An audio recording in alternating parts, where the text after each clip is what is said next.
Got a crosscut sled here, and I've got small pieces that are got to finish out at 2.5 inches with 45-degree miters on it. So this is how I'm going to do this. I'm going to pause this for a second. I'm going to lock the clamp down on it.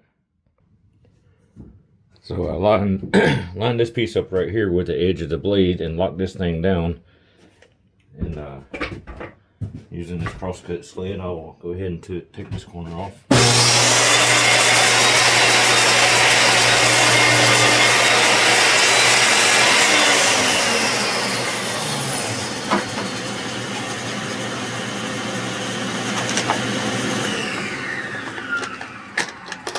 And I'll do the same with the opposite corner. I'll line it up right there on the edge of where the blade's going to pass.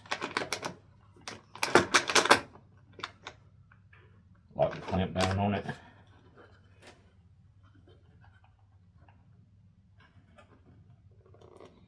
And make sure that I stay square.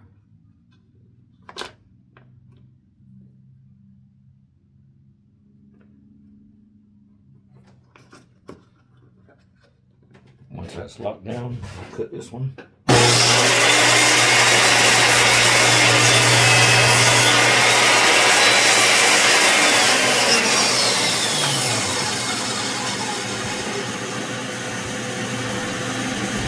This is pieces from earlier, so I cut them up. Get perfect 45-degree miters right there. Look at that. And when I get this completed, these are supposed to be 2.5 inches, and we are right at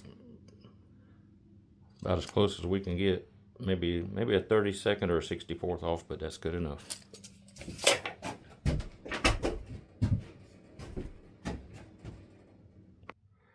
I built this crosscut sled, put this here 45-degree window frame jig in there, and it's removable. Got a stop where I can go in and make repeatable crosscuts. But yeah, this thing works out great. Keeps your hands away from the blade. That's the main thing. Y'all have a good day.